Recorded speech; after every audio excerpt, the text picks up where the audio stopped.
Graph के ऊपर question करेंगे, सिर्फ और सिर्फ क्वेश्चन प्रैक्टिस। क्वेश्चन से ही बात समझ में आती है ग्राफ की। पहली क्लास में तो कहानी थी, अब ग्राफ के क्वेश्चन के ऊपर बात होगी। ग्राफ के क्वेश्चन के ऊपर बात, तो इसको कैसे कर सकते हैं? जो हम क्वेश्चन की बात करते हैं,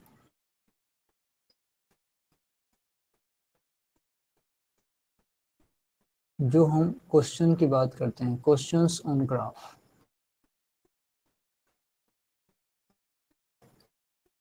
बात काइनेमेटिक्स के लिए हो रही है।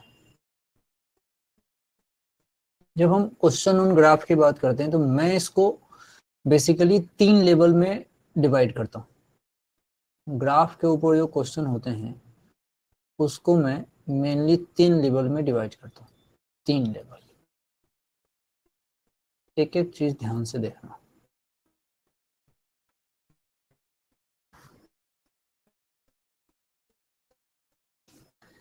एक में रखता हूँ लेवल 1, एक में मैं रखता हूँ लेवल 2 और एक में मैं रखता हूँ लेवल 3। ग्राफ के क्वेश्चन की बात हो रही है, लेवल 1, लेवल 2 एंड लेवल 3। मजे की बात यह है कि जैसे ही हम इसको लेवल वाइज डिवाइड करेंगे तो कैसा सिचुएशन बन के आता है उसको देखो।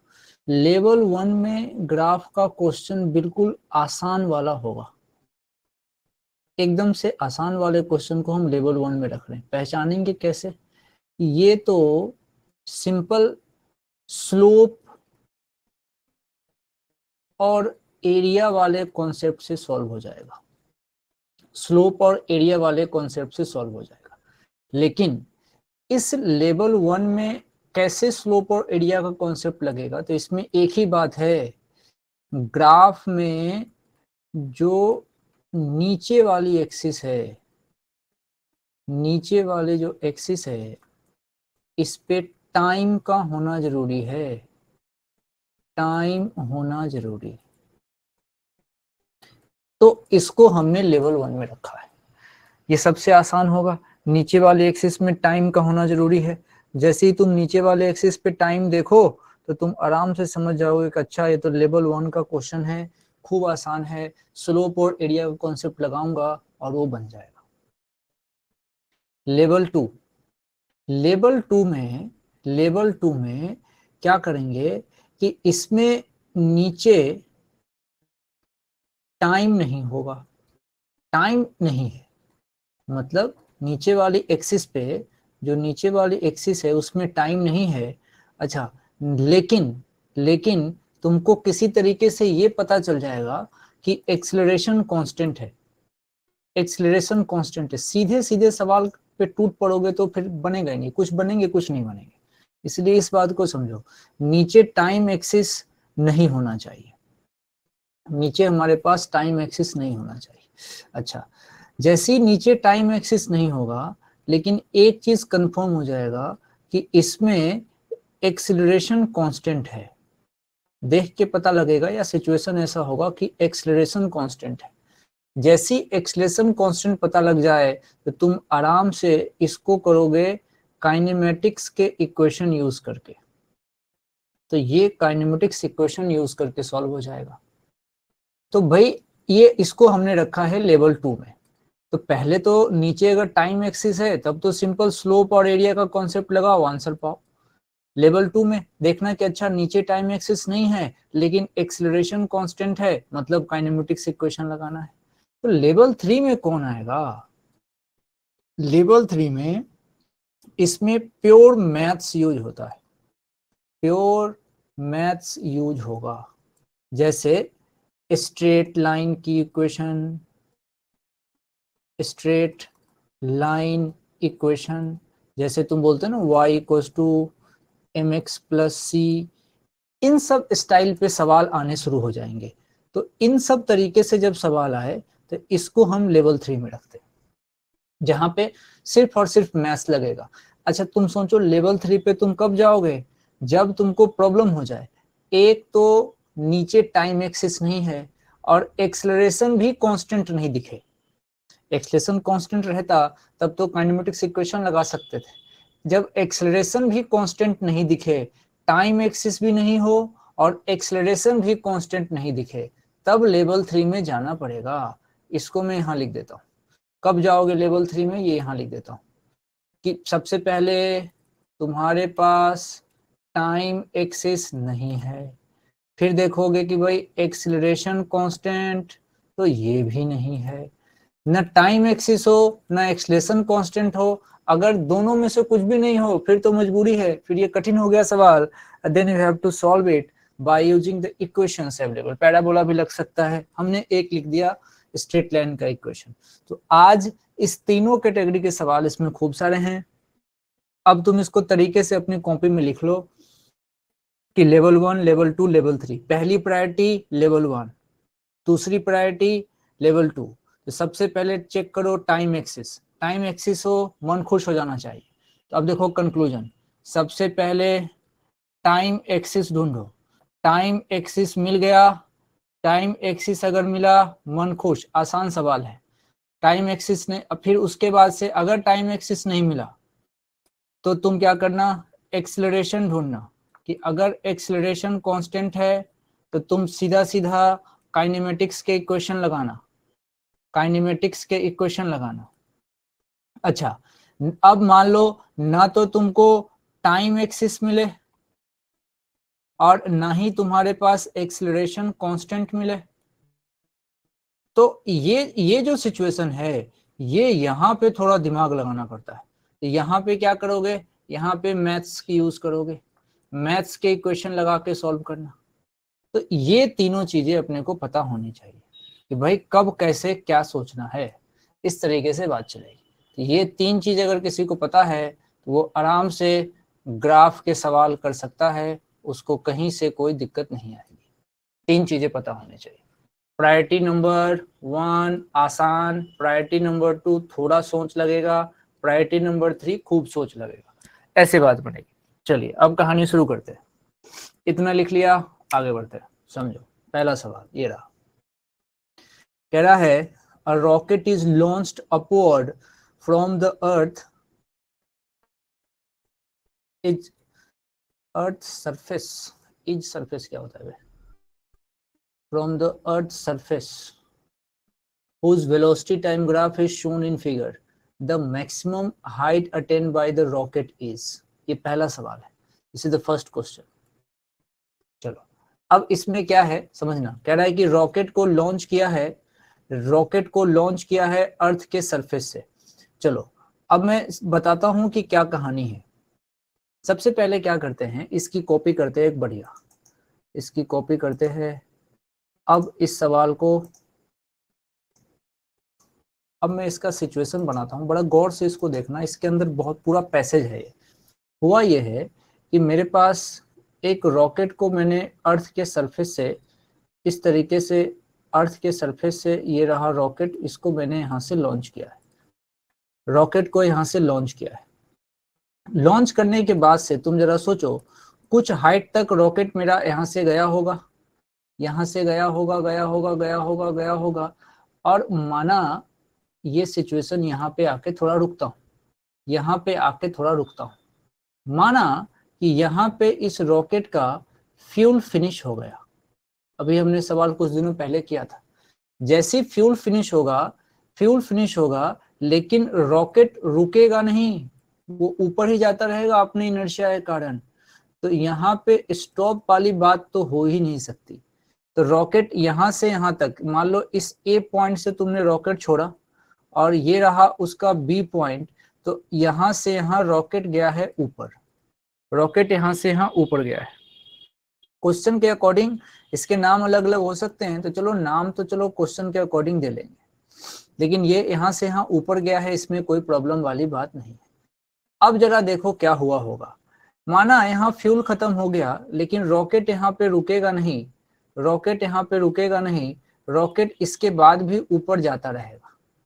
जाते जाते जाते जाते एक समय आएगा जब ये रॉकेट कहीं यहाँ पे जाके ऊपर में, यहाँ पे जाके रॉकेट मेरा स्टॉप होगा, रॉकेट कहीं यहाँ पे जाके स्टॉप होगा, किसी ऊपर वाले पॉइंट पे यहाँ पे जाके रॉकेट मेरा स्टॉप हुआ है। ये पूरा सिचुएशन मैंने आपके सामने ऐसे पेश किया। अब इसको ध्यान से देखना, एक यहाँ से लॉन्च का समय, एक ये हमने वो समय लिया जब इसका फ्यूल खत्म हुआ, और एक वो समय लिया जहां पे रॉकेट जाके रुका। इन तीनों सिचुएशन को बारी बारी से समझाता हूं। अब आ जाओ इस सवाल पे। इसने कहा है कि रॉकेट तुमने लॉन्च कर दिया, तो अब तुम इसको बता दो कि maximum height attend by the rocket कितनी होगी। Maximum height attend by the rocket कितनी, मैक्सिमम हाइट कोशिश करके देखो, maximum height attend by the rocket, rocket का मैक्सिमम हाइट। ग्राफ पर चर्चा करूं क्या? देखो ग्राफ पे चर्चा कर देता हूं। पहले तो एक कॉपी में एक बार ये ग्राफ बना लो, एक बार कॉपी पे ग्राफ बना लोगे तो बार बार स्लाइड पे आने की आवश्यकता नहीं पड़ेगी। एक बार कॉपी पे ग्राफ बना लो, फिर मैं ग्राफ पे चर्चा करता हूँ। खूब समय देंगे इस सवाल को, आज क्वेश्चन ही है, पूरा समय देके इसको सीख लेंगे, फिर बढ़िया हो जाएगा। कोई भागा दौड़ी नहीं, बिल्कुल आराम से। कल से 12th भी शुरू कर रहा हूँ, कल से 12th शुरू कर रहा हूँ। चलिए, कहा है कि rocket is launched upward from the earth surface whose velocity time graph is shown. मतलब जरा देखो क्या हुआ होगा, ये रॉकेट को लॉन्च किया है किसी ओ नंबर पॉइंट से, ओ नंबर पॉइंट से रॉकेट को लॉन्च किया। रॉकेट की स्पीड पहले नहीं थी, 0 थी, धीरे धीरे ए पे जाके इसकी स्पीड मैक्सिमम हुई है। जरा सोचो क्या हुआ होगा कि ओ से ए में स्पीड इसकी मैक्सिमम हुई होगी, ये रॉकेट एक्सेलरेट हुआ होगा। जरा सोचो, तो ये पॉइंट ओ रहा होगा, ये पॉइंट ए रहा होगा, ओ से ए में रॉकेट में एक्सेलरेशन हुआ है, इंजन काम कर रहा है, एक्सेलरेशन हुआ है, तो इसकी स्पीड बढ़ती हुई गई है। यहाँ पे कोई तुमसे पूछे कि फेंकते समय स्पीड कितनी थी, 0, तो ए पे इस समय में कोई तुमसे पूछे कि भाई ए के समय स्पीड कितनी है, तो तुम कहोगे भैया यही स्पीड रॉकेट की मैक्सिमम स्पीड है, और क्वेश्चन को जब मैं देख रहा हूं तो ये स्पीड है 1000 किलोमीटर पर सेकेंड, नहीं मीटर पर सेकेंड में दिख रहे हैं, ठीक है भाई। तो ये स्पीड जो है यहाँ की, ये है हमारे पास 1000 मीटर पर सेकेंड, ये यहाँ की स्पीड। अब जरा देखना, अब क्या हो गया, ए से बी में क्या घटना हुई है समझिए। ए टू बी में क्या हुआ इसके साथ, ए टू बी में तुम देखो स्लोप जो है, ये स्लोप है निगेटिव। अब ये स्लोप निगेटिव का सीधा मतलब ये होता है कि जो यहां से तुम एक्सीलरेशन लेके आओगे, ये एक्सीलरेशन निगेटिव है। मतलब ये एक्सीलरेशन निगेटिव है, लेकिन स्लोप निगेटिव के साथ साथ कांस्टेंट भी तो है, लाइन सीधी है, इसलिए ये एक्सीलरेशन निगेटिव के साथ साथ कांस्टेंट भी होगा। अच्छा, एक्सीलरेशन निगेटिव के साथ साथ कांस्टेंट भी है, ओके। इसका मतलब ये है कि जब मैं ए टू बी जाऊंगा तो टाइम के साथ साथ जो स्पीड है उसमें कमी आएगी, स्पीड में कमी आएगी। अच्छा, इसका मतलब जब मैं एट बी पहुंचा, और एट बी पहुंचा मतलब उस समय अगर मैं टाइम की बात करूं तो 120 सेकेंड का जो समय हो रहा था, उस समय इसकी स्पीड रॉकेट की हो गई है 0। तो रॉकेट जब रुका था उस समय इसकी स्पीड जो 0 हुई थी, वो समय था बी नाम का पॉइंट था। ये देखो, ये बी नाम का पॉइंट था, और बी नाम के पॉइंट पे समय था 120 सेकेंड। तो ये जो है बी नाम का पॉइंट है, और यहां से कोई तुमसे पूछे तो ये कौन सा समय है, तो टाइम है 120 सेकेंड वाला। अच्छा, मैक्सिमम स्पीड किस टाइम पे थी रॉकेट की, 20 सेकेंड पर। तो मैक्सिमम स्पीड जो थी इसकी, ये थी एट 20 सेकेंड। बड़ा बिल्कुल एकदम से लॉजिकल है कि हाँ इस समय है।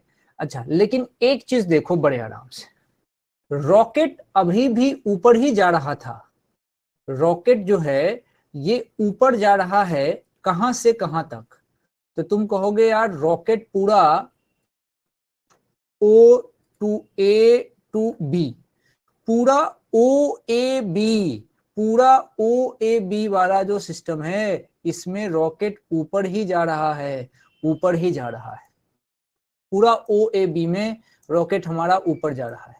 इसकी स्पीड सबसे ज्यादा हो गई थी 20 सेकंड पे, पॉइंट था हमारे पास A, उसके बाद इसका फ्यूल खत्म हो गया। अच्छा, फ्यूल खत्म होने के बाद मैं ये कह सकता हूं कि हो सकता है कि यहाँ पे एक्सीलरेशन का काम G कर रहा हो सकता है, ऐसी पॉसिबिलिटी है।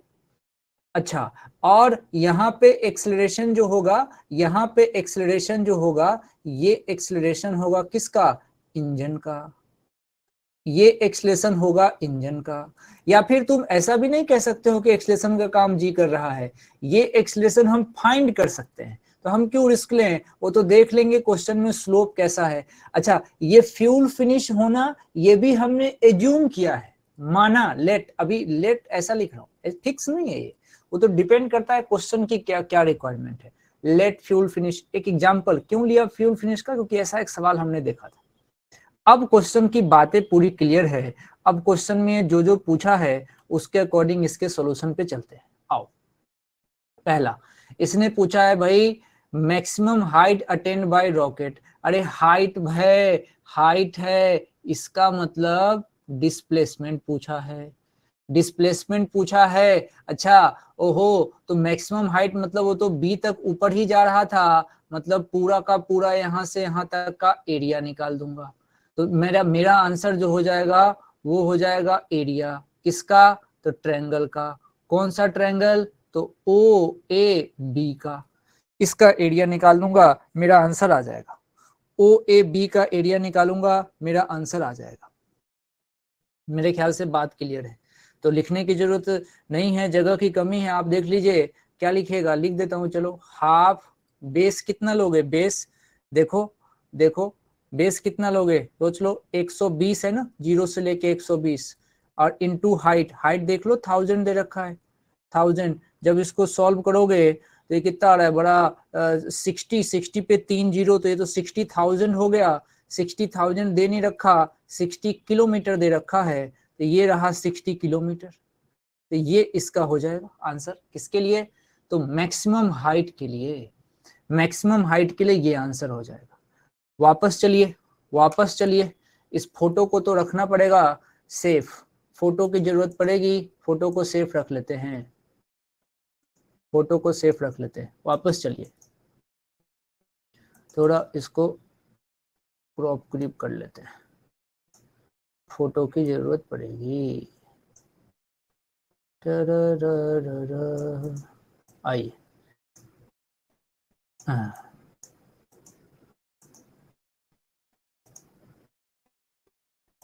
एक मिनट जरा मौका दिया जाए, सब जगह जरूरत पड़ेगी, इसको चिपका देते हैं।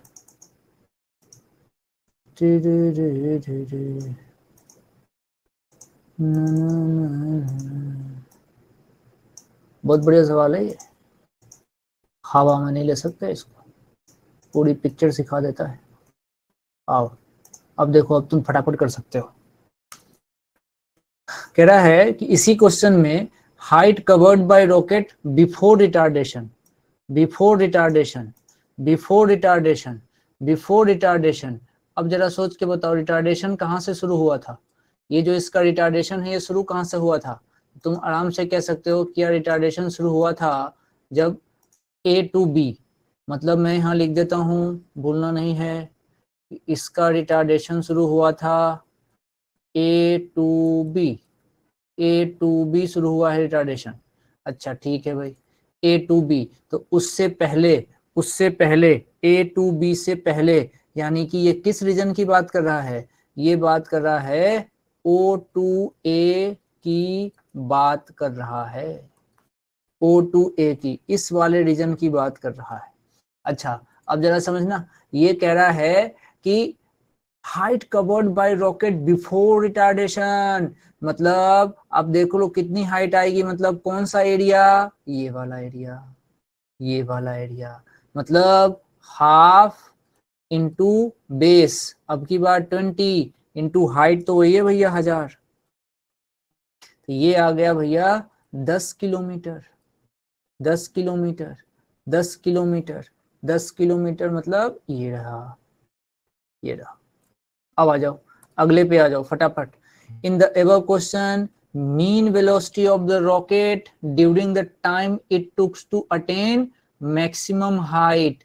मैक्सिमम हाइट कहाँ मिली थी? मैक्सिमम हाइट हम फोटो में देख चुके हैं, maximum height at B number point पे है, और यहाँ हम देख चुके थे कि टाइम लगा था 120 सेकेंड। अब मीन वेलोसिटी का मतलब क्या होता है? मीन वेलोसिटी का मतलब होता है, यहां से इसका मतलब होता है एवरेज वेलोसिटी। एवरेज वेलोसिटी, और एवरेज वेलोसिटी कैसे लिखते हैं? तो एवरेज वेलोसिटी का सीधा मतलब होता है total displacement upon total time. अच्छा टोटल डिस्प्लेसमेंट, अच्छा कहां से कहां तक की बात होगी? पूरा पूरा ओ ए बी की बात है, ओ ए बी की बात, पूरा ओ ए बी की बात है। अब दिमाग लगाओ, ओ ए बी में टोटल डिस्प्लेसमेंट अभी तुम निकाल के लाए थे, और कितना निकाल के लाए थे? वो तुम निकाल के लाए थे 60,000 किलोमीटर, सॉरी मीटर, 60,000 मीटर, और टाइम भैया 120 सेकेंड। तो ये तुम करोगे कितना आएगा? एक खत्म 500, तो 500 मीटर पर सेकेंड। तो ये हो जाएगा, ये हो जाएगा। करते चलो, अब आ जाओ इस पे in the above question retardation of the rocket. अरे रिटार्डेशन है, रिटार्डेशन है, अब समझना, रिटार्डेशन है, वीटी ग्राफ है, वीटी ग्राफ है, रिटार्डेशन पूछा मतलब स्लोप सोचो, स्लोप सोचो, स्लोप सोचो। अच्छा सुनो, रिटार्डेशन है, इसका मतलब एक बात तो तय है कि यहां से जो स्लोप होगा निगेटिव स्लोप होगा। निगेटिव स्लोप कहाँ है? ये वाला स्लोप निगेटिव है, ये वाला स्लोप निगेटिव है। अच्छा वो तो साइन तो पता लग गया, अब स्लोप की वैल्यू, स्लोप की वैल्यू वो निकलेगा भैया टेन थीटा से। परपेंडिकुलर, परपेंडिकुलर देख के ही लग रहा है कि 1000 है। और बेस भाई यहां से लेके यहां तक का सोचोगे ना, 20 से लेके 120 तक का सोचोगे, तो 120 से लेके 20 इसी के बीच का सोचोगे, तो नीचे कितना हो गया? ये 100, और ऊपर में 1000, मतलब ये आ गया 10 मीटर पर सेकेंड स्क्वायर, 10 मीटर पर सेकेंड स्क्वायर। तो ये हो गया, ये हो गया, ये है पूरी इसकी चर्चा। इसमें यहीं से सोचना, 20 से सोचना शुरू करना, 20 से लेके 120 तक। आओ फिर आओ इधर आओ। In our question acceleration of the rocket. अरे एक्सिलरेशन तो ये है भैया, ये एक्सिलरेशन है। कैसे पहचानूंगा? एक्सिलरेशन देखते ही मन में आएगा पॉजिटिव स्लोप, मन में आएगा पॉजिटिव स्लोप। अरे पॉजिटिव स्लोप है कहाँ? तो ये पॉजिटिव स्लोप मुझे मिला है 0 से लेके 20 सेकेंड तक, 20 सेकेंड तक। अब इसकी वैल्यू चाहिए फिर से टेन थीटा, इतने ही रेंज में। परपेंडिकुलर तो वही है 1000, टाइम कितना लग गया? नीचे में कितना है? 20, ये देखो ये वाला रीजन। तो ये कितना होगा भैया? 50। ये आ गया 50 मीटर पर सेकेंड स्क्वायर। 50 मीटर पर सेकेंड स्क्वायर कहाँ है? 1 नंबर, ये आ गया। अब चलो इसमें, in the above question the rocket goes up and comes down. पहली बात कह रहा है कि ऊपर किस रीजन में जा रहा है और डाउन किस रीजन में आ रहा है, वो रीजन ढूंढो। अरे हम समझदार हैं, हम जान रहे थे, अभी हमने फोटो भी बनाया था। ये देखो रॉकेट, देखो रॉकेट ऊपर कहाँ जा रहा है? पूरा ओ ए बी में रॉकेट ऊपर जा रहा है, पूरा ओ ए बी में रॉकेट ऊपर जा रहा है। यानी कि रॉकेट ऊपर जा, एक ही ऑप्शन है, ओ ए बी में रॉकेट ऊपर जा रहा है। देखो और BC में नीचे आएगा, आएगा ही। यहाँ पे स्पीड 0 हो गई। एट B क्या हुआ, एट B जो इसकी स्पीड थी वो हो गई 0, और उसके बाद रॉकेट नीचे आने लगा, नीचे गिरने लगा, तो हो सकता है G लगा और G ने उसको खींचा, G ने उसको खींचा। खींचा मतलब स्पीड बढ़ी, डायरेक्शन अपोजिट हुआ है, डायरेक्शन अपोजिट हुआ है। उसके लिए हमने स्लोप ये देखो नीचे भी दिखा लिया, नीचे वाले एक्सिस पे। तो ये बढ़िया सवाल है, पूरा डिस्कस कराता है, हर चीज समझाता है। उम्मीद करता हूं बात समझ में आ गई होगी, बात समझ में आ गई होगी। चलिए अब अगले सवाल की तरफ जाते हैं।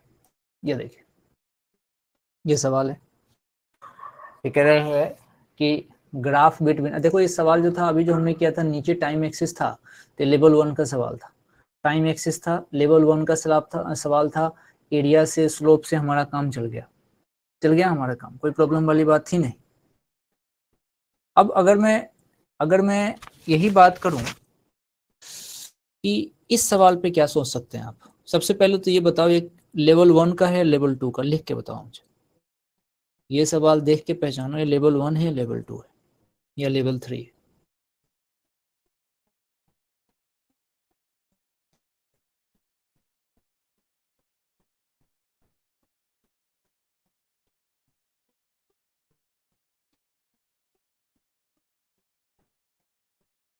ये सवाल, पहली बात लेवल 1 तो है ही नहीं, क्योंकि नीचे एस दिया हुआ है।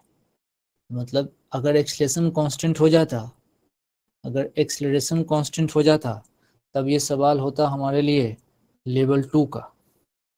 तो अभी इसमें चेक करते हैं कि इसका एक्सलेशन कांस्टेंट है कि नहीं, इसका एक्सलेशन कांस्टेंट है कि नहीं। तरीके से इसको देखिए, सवाल कोशिश करके देखिए।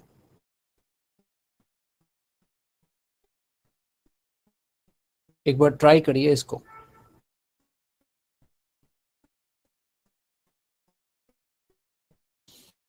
देखिए क्या कह रहा है, ये कह रहा है graph between the square of velocity v square.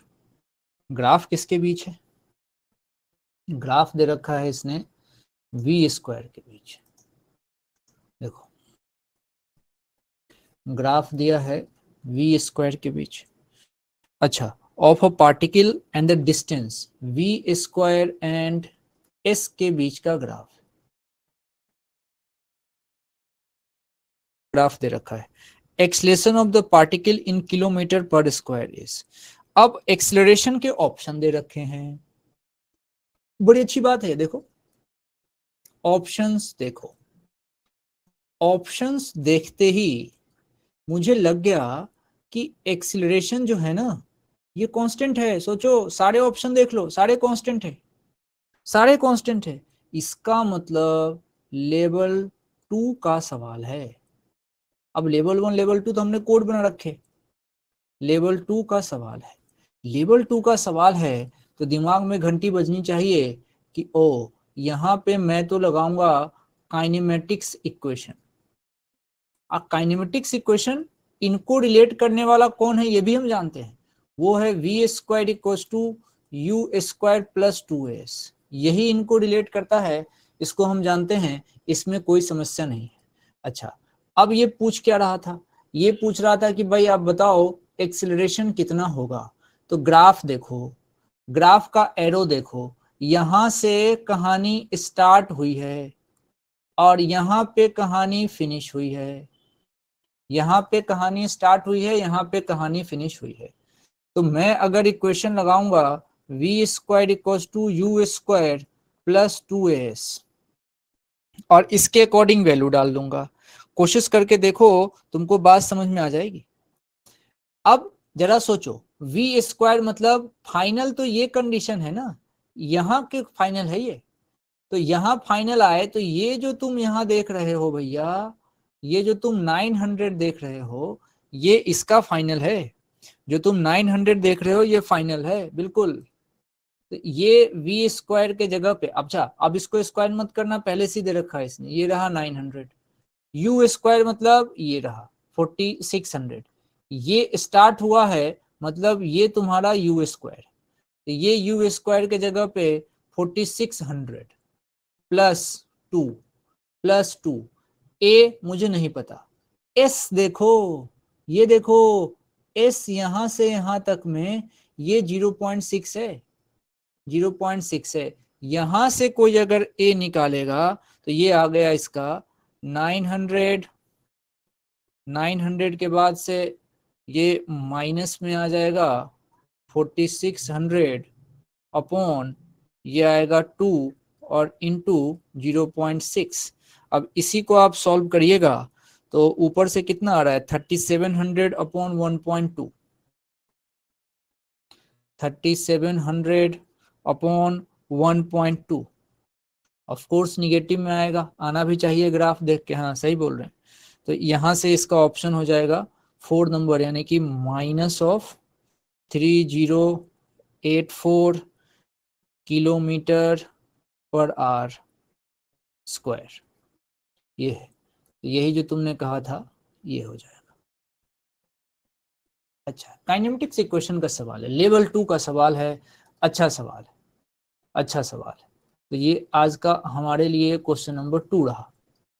चलिए इसकी जरूरत ही नहीं पड़ी, आइए अब ये करिए, ये आज का हमारे लिए क्वेश्चन नंबर 3 है। ऐसे एक ही में हमने बहुत सारे पार्ट कर लिए थे, लेकिन इसका नाम चलिए 3 है।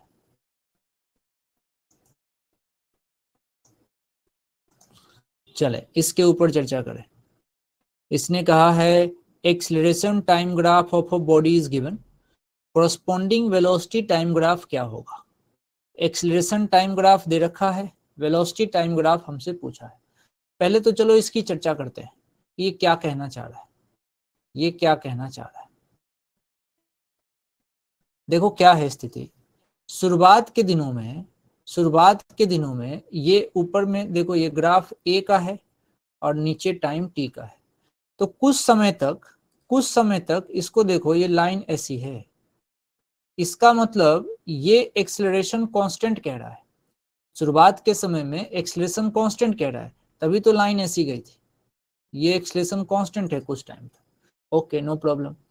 एक्सेलरेशन कांस्टेंट है, जरा सोचो अगर एक्सेलरेशन कांस्टेंट है तो उसका जो वीटी ग्राफ होता है, अगर मैं इसी को इसके नीचे अगर मैं वीटी बना दूं, वीटी ग्राफ बना दूं और वीटी ग्राफ बना दूं और जो पीले कलर से दिखाया है उसको दिखाना रहे, तो उसका रीजन तो ये है, कुछ टाइम तक तो स्थिति ऐसी रहेगी।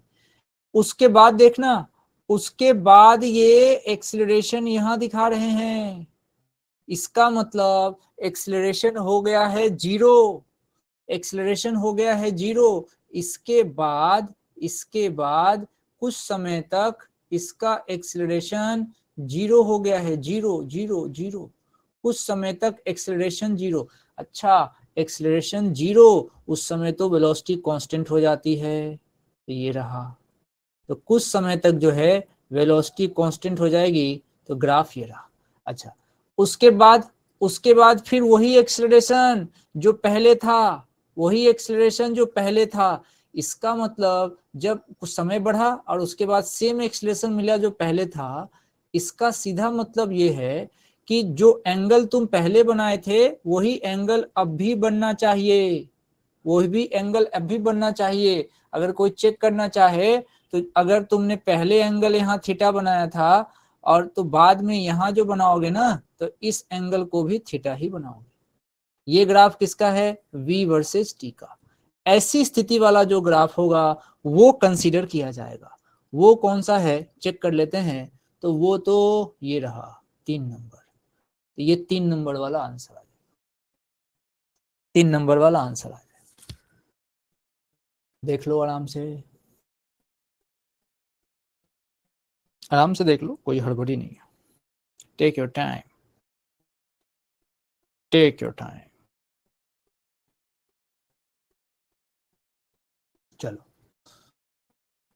अब आओ, अब देखो ये सवाल है, ये थोड़ा एक मेरे पास पुराना किताब था, उसका स्कैन किया था बहुत दिन पहले, तो स्टाफ ने ऐसी काला पीला कर दिया इसको। चलिए कोई नहीं, दिख रहा होगा।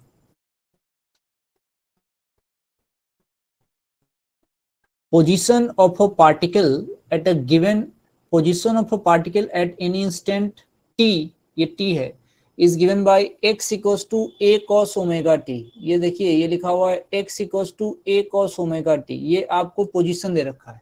तो हमसे पूछा है भैया स्पीड टाइम ग्राफ क्या होगा, हमसे पूछा है स्पीड टाइम ग्राफ क्या होगा। xt देके आपसे स्पीड टाइम ग्राफ पूछा है, स्पीड टाइम ग्राफ पूछा है कि क्या होगा। ये कौन सा सवाल जाएगा, 4 नंबर, हमारे लिए ये 4 नंबर है, 4th नंबर। आइए अब इसको समझते हैं, गौर से देखना इसको। हमको पोजीशन ऑफ अ पार्टिकल दे रखा है कितना, x equals to a cos omega t। आओ जरा समझते हैं। हमने एक क्वेश्चन लिया जो इसने दिया है, एक ट्राई करना चाहो तो कर सकते हो, सोचने वाला सवाल है, बहुत कठिन तो नहीं है, लेकिन आप सोचेंगे तो कर सकते हैं, सोचेंगे तो कर सकते हैं। सवाल दिखा दूं क्या, देखो ये रहा, x equals to a cos omega t दे रखा है।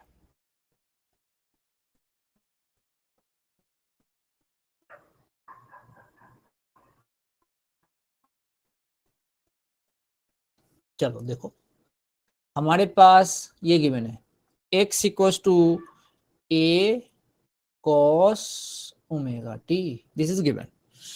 अगर मैं v निकालता तो v कैसे निकलता भैया, dx बाई dt।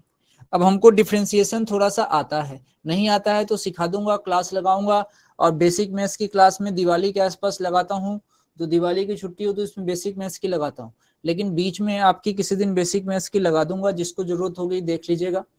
अभी इसको अगर मैं डिफरेंशिएट करूं तो देखो a बाहर करूंगा और cos ओमेगा t का डिफरेंशिएशन जो होगा, cos ओमेगा टी का डिफरेंशिएशन होगा minus omega sine omega T. तो अभी तो मैं डायरेक्ट लिख देता हूं भैया, ये मान के कि आपको आता है, माइनस ए ओमेगा साइन ओमेगा टी। जिसको डिफरेंशिएशन में दिक्कत हो वो मुझे बाद में व्हाट्सअप करना कि मुझे डिफरेंशिएशन में दिक्कत है इस तरीके का, तो प्रैक्टिस करा दूंगा तरीके से। डिफरेंशिएशन में है हूँ हाँ हूँ करेंगे तो गड़बड़ हो जाएगा।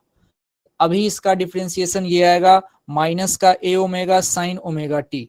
ये क्या है, ये किसी इंस्टेंट की वेलोसिटी है, इसकी किसी इंस्टेंट की वेलोसिटी है। हमसे इसने पूछा है स्पीड, स्पीड पूछा है, मतलब मोड ले लो, मोड ले लो। अरे मोड ले लोगे तो तुम्हारा आंसर पॉजिटिव में आएगा।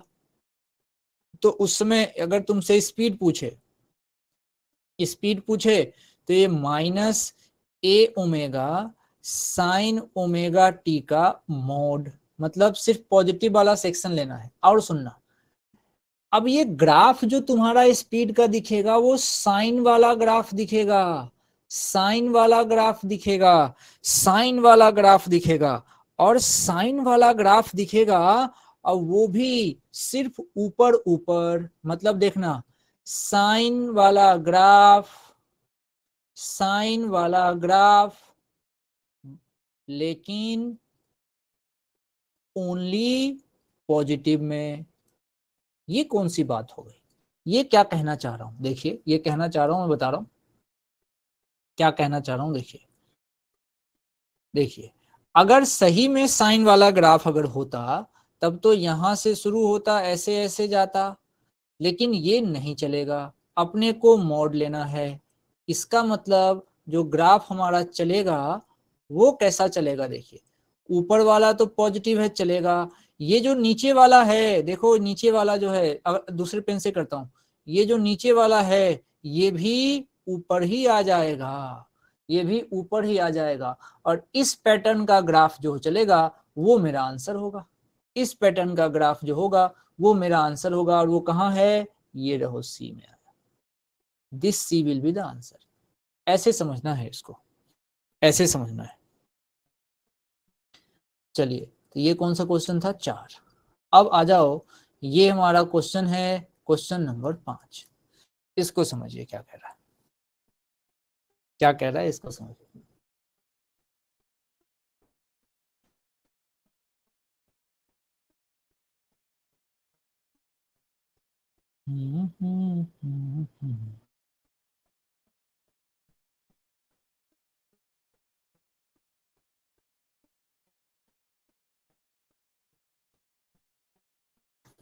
देखो कह रहा है an object is moving with uniform acceleration which is parallel to an object is moving with uniform acceleration which is parallel to instantaneous direction of motion। कह रहा है कि भाई अगर मोशन ऐसा है, अगर मोशन ऐसा है तो एक्सिलरेशन जो हुआ है वो इसी के पैरेलल है। अरे ऐसे नहीं भैया, एरो तो अपने मन से बना दिया तुमने। एक्सिलरेशन इसी के पैरेलल है, मोशन और एक्सिलरेशन इसी के पैरेलल होने से जो इसकी स्पीड है वो समय के साथ बढ़ेगी, तो स्पीड बढ़ेगी। ये तो हमने ऐसे डिस्कस किया। तो हमसे कह रहा है कि डिस्प्लेसमेंट वर्सेस वेलोसिटी का ग्राफ क्या होगा। अच्छा मतलब ये कह रहा है कि आपको मैं ये कह रहा हूं कि एक्सिलरेशन पॉजिटिव है, एक्सिलरेशन पॉजिटिव है, लेकिन मैं तो वो पूछ ही नहीं रहा हूं, मैं तो वो पूछ ही नहीं रहा हूं, मैं आपसे पूछ रहा हूं डिस्प्लेसमेंट एस और वेलोसिटी का ग्राफ। अब देखो इसमें टाइम की बात नहीं है, मतलब ये लेवल 2 की बात है, ये लेवल 2 की बात है। इसका मतलब अब फिर वही बात हो गई, देखना फिर से वेलोसिटी और फिर से डिस्प्लेसमेंट, डिस्प्लेसमेंट और वेलोसिटी ये छोड़ नहीं रहा, मतलब इक्वेशन तो एक ही है, वो है v square equals to u square plus 2as। अच्छा उसके बाद अच्छी बात यह है कि अगर यहाँ पे object is moving with constant यानी कि यूनिफॉर्म एक्सिलरेशन दिया है, मैंने आपको कहा था जब किसी बॉडी को डायरेक्ट एक्सिलरेशन से शुरू कराए, जब किसी बॉडी को डायरेक्ट एक्सिलरेशन से शुरू कराए तो इस तरह के सिचुएशन में कोई टेंशन की बात नहीं है अगर तुमने यू को जीरो माना तो, कोई टेंशन की बात नहीं है जब तुमने u को जीरो माना तो ये जो तुम इक्वेशन लेके आए हो यहाँ पे u को जीरो लो, जैसी u को जीरो लोगे अब 2 और a तो पहले से ही कांस्टेंट है, तो इसका मतलब ये हुआ कि हमारे पास रिलेशन आया है v square proportional to s, v square proportional to s। ऐसी कंडीशन में जो हमारा ग्राफ बनता है वो ग्राफ बनता है पैराबोला, ग्राफ बनता है पैराबोला। जब ए स्क्वायर प्रोपोर्शनल टू बी हो तो ग्राफ पैराबोला बनता है। अच्छा पैराबोला बनता है तो उसका फेस किधर होता है, कम पावर वाले के पास, कम पावर जिसका हो कम पावर के तरफ, कम पावर के तरफ उसका फेस रहेगा। भाई कम पावर किसका है, एस का पावर कम है क्योंकि उधर 2 है, एस के ऊपर 1 है, तो फेस रहेगा एस की तरफ, फेस रहेगा एस की तरफ। तो ग्राफ मेरे से पूछोगे कैसा बनेगा, इसमें मैंने ऑप्शन दिया ही नहीं, तो ग्राफ कैसा बनेगा अभी आपको दिखाता हूं। फेस रहेगा एस की तरफ, माना मैंने जब खुद ही बनाना है तो ऊपर एस मान लेते हैं और नीचे ही वी मान लेते हैं, और एस की तरफ फेस बना देना है। तो भाई एस की तरफ फेस बनेगा तो ऐसा दिखेगा ग्राफ, ऐसा दिखेगा ग्राफ, दिखेगा क्या, एस की तरफ फेस होगे ग्राफ ऐसा दिखेगा क्या, सोचो। ये पैराबोला हुआ क्या, ये पैराबोला कभी नहीं हुआ। पैराबोला कैसा होता है, पैराबोला कैसा होता है देखो मैं बताऊं, देखो ये ग्राफ ऐसा है ना, देख ये होता है पैराबोला, ये होता है पैराबोला, या तो ऐसा और या तो पैराबोला तुम इसको ऐसे भी बना सकते हो, नीचे से भी ऐसे भी दिखा सकते हो, इस तरह का शेप होता है पैराबोला। अपने को अभी किधर रखना है इसको, एस की तरफ फेस रखना है, तो कैसा होगा देख ऐसा होगा, इस तरह से ग्राफ बनेगा, ठीक है। मतलब graph will be parabola and symmetrical towards the displacement axis, अंग्रेजी बोले तो ऐसे बोल सकते हैं, ये है पैराबोला। हम तो हाफ पैराबोला यूज करते हैं ना, पूरा पैराबोला हम ग्राफ में दिखाते हैं। चलिए ये कौन सा आया भैया, अगला सवाल आ गया मेरे पास, क्वेश्चन नंबर 6, क्वेश्चन नंबर 6, इसके ऊपर विचार करते हैं, ये करिए।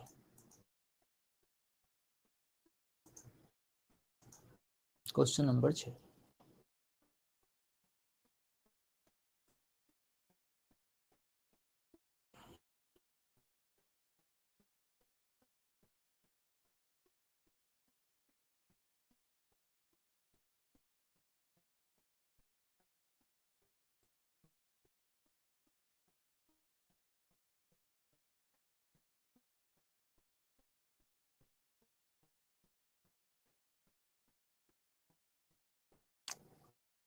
इसका आंसर क्या होगा? बोलो बोलो, ये तो आसान है।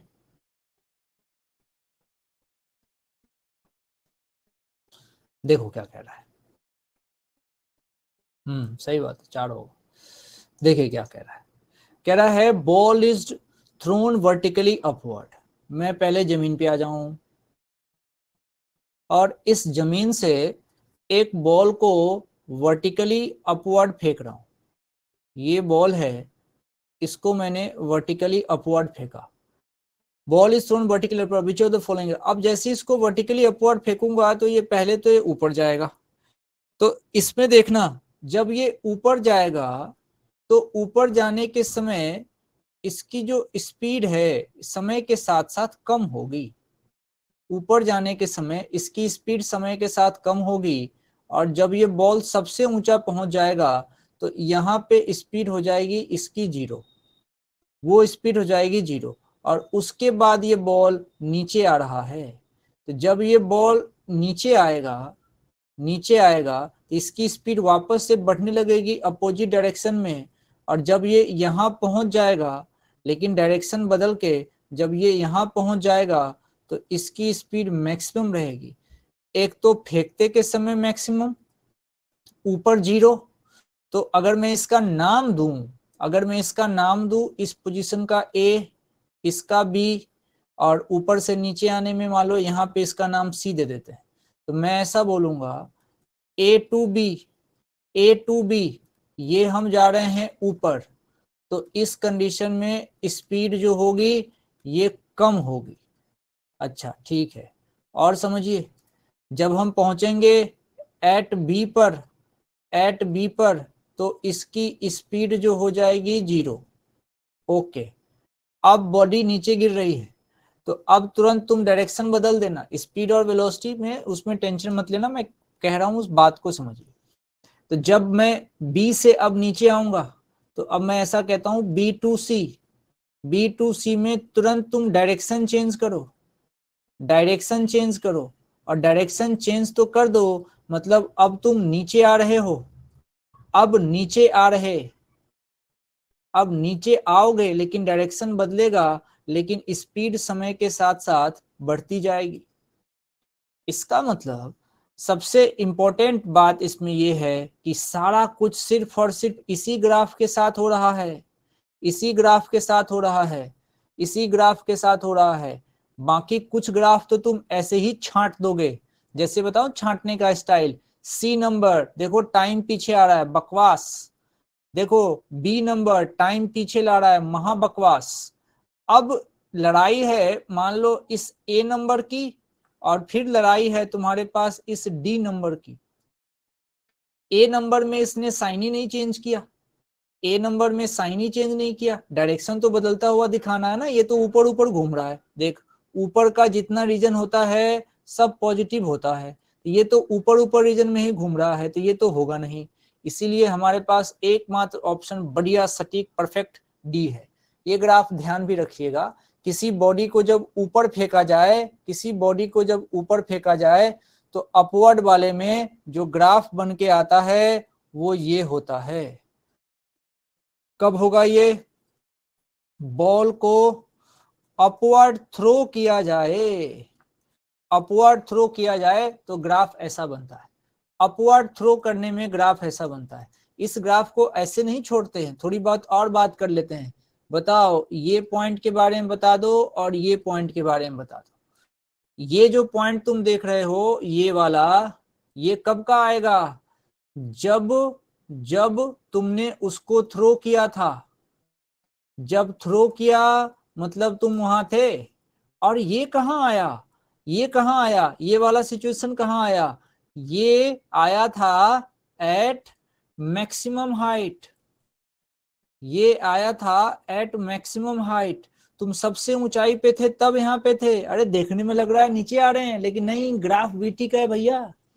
तो तुम सबसे ऊंचाई पे हो तब वहां पे हो, बिल्कुल फील करो, रटना फटना नहीं है। तो ये पूरी पिक्चर है इसकी। बढ़िया कॉन्सेप्ट। ग्राफ मोशन विजुलाइज करना सिखाता है।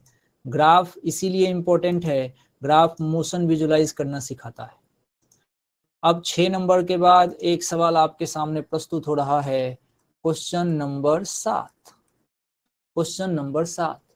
आज शादी ब्याह का दिन है, बहुत सारे लोग शादी वादी में गए हैं। एक तो इतनी शादी होती है, कितनी शादी करते हैं लोग। चलिए करने दीजिए, फालतू काम है। चलिए, a lift is going up, the variation of speed of the lift is as given in the graph. What is the height to which the lift takes the passenger? ये तो बच्चों वाला हो गया। देखो कितने हाइट तक ले जाएगा। तुमको बताऊं, ये आईआईटी का सवाल है। किसी जमाने में जब हमारे पापा भी पैदा नहीं हुए थे भाई, बहुत पहले का है, तब का सवाल है, 1970 का सवाल है। तो मेरे पापा ही नहीं थे उस समय पैदा हुए, तो आपके पापा का तो सवाल ही पैदा नहीं होता। चलिए, तो ये कहानी है, ये कहानी है, a lift is going up, the variation of speed of the lift, ऐसा ऐसा। अब देखो क्या पूछा, अब ये क्या पूछा, देख, इसने हमसे पूछा है, इसने हमसे पूछा है कि आप बताओ कितने हाइट तक पैसेंजर को लेके जाएगा। हाइट, हाइट देखते ही मन में आएगा डिस्प्लेसमेंट, और डिस्प्लेसमेंट सुनते ही जो वीटी ग्राफ देखूंगा, वीटी ग्राफ देखूंगा, चेक कर लूंगा नीचे टाइम है, हाँ है, टाइम देखते ही मन खुश। ये सवाल लेवल 1 का है, इजी सवाल, इजी इजी इजी, लेवल 1 का सवाल इजी है। अब वीटी ग्राफ है तो इसका एरिया निकालूंगा। अब एरिया पूरा निकालना पड़ेगा। अच्छा, एक तो छोटा बच्चा होता है, कहता है देख भाई, एक तो ट्रायंगल है, दूसरा ट्रायंगल ये है, और बीच में ये एक रेक्टेंगल है। छोटा बच्चा तो ऐसे निकालता है। थोड़ा बड़ा बच्चा होता है, वो कहता है भाई इतना क्या लफड़ा करने का, इतना क्या लफड़ा करने का, मुझे ये पूरा का पूरा ट्रेपेजियम दिख रहा है, पूरा का पूरा ट्रेपेजियम दिख रहा है, तो मैं तो ट्रेपेजियम से सोच लूंगा। तो मैं सीधा निकालूंगा area of trapezium, trapezium S क्या लगा रहा है। एरिया ऑफ ट्रेपेजियम क्या होता है ये आप जानते हैं? कहाँ लिखूं, यहाँ लिख देता हूँ, देखो, हाफ इंटू जो इसका परपेंडिकुलर है, ठीक है, ये आप समझ लेना, अच्छे से लिखना अपनी कॉपी में। और यहाँ पे लिख देता हूं sum of two parallel sides, half into पर, इसको हाइट भी बोल सकते हो भाई, देख सही कर लेना, तो अच्छे से लिख लेना। हाफ इंटू हाइट लिखा है मैंने, into sum of two parallel sides. तो देखो सॉल्व कर लो, हाफ, अब भैया हाइट कितनी है, हाइट देख ले भाई 3.6, यही तो इसकी हाइट है। तो हाफ इंटू 3.6। अब पैरेलल साइड्स ढूंढ ले भैया, एक ये दोनों पैरेलल हैं, ये दोनों साइड पैरेलल हैं। तो देख देख नीचे की साइज देख, 2 से लेके और यहाँ देख 12 तक गया है, तो 2 से 12 तक गया है। ओ तो पूरा लेना है, तो नीचे का तो पूरा का पूरा 12 हो गया भाई, पूरा का पूरा 12, और ऊपर कितना हो गया 2 से, और यहाँ तक का देख ले 10 तक पैरेलल जा रहा है, तो 8, 12 प्लस 8, प्लस तो लगा लो, 12 प्लस 8, ये देखो, ये देखो, half into perpendicular into sum of two parallel sides, half into perpendicular into sum of two parallel sides. Parallel sides मतलब नीचे का पूरा और ऊपर जो पैरेलल है उतना पोर्शन।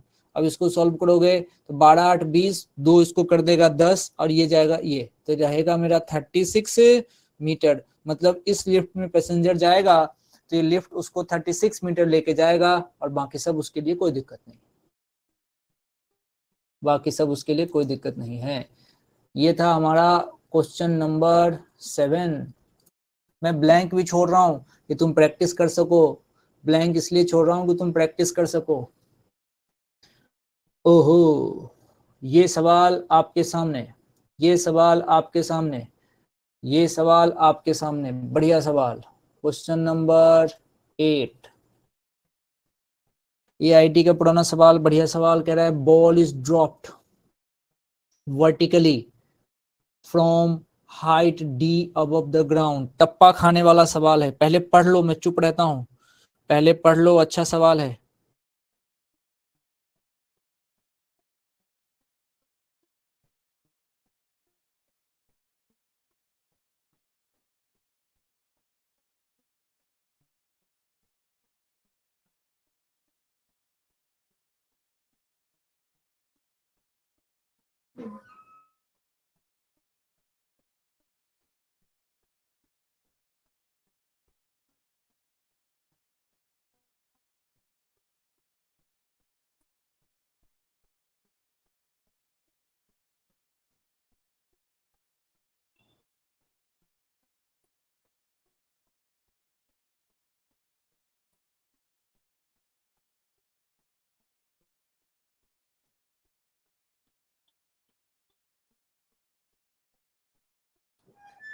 कभी चलिए समझाऊं क्या इसको, देखो। Ball is dropped vertically from height D above the ground, it hits the ground and bounces up with velocity D by two. भैया इतना सुंदर सवाल है, मेरा तो मन खुश हो जाता है इस सवाल को जब मैं कराता हूं। अब क्यों मन खुश होता है समझिए।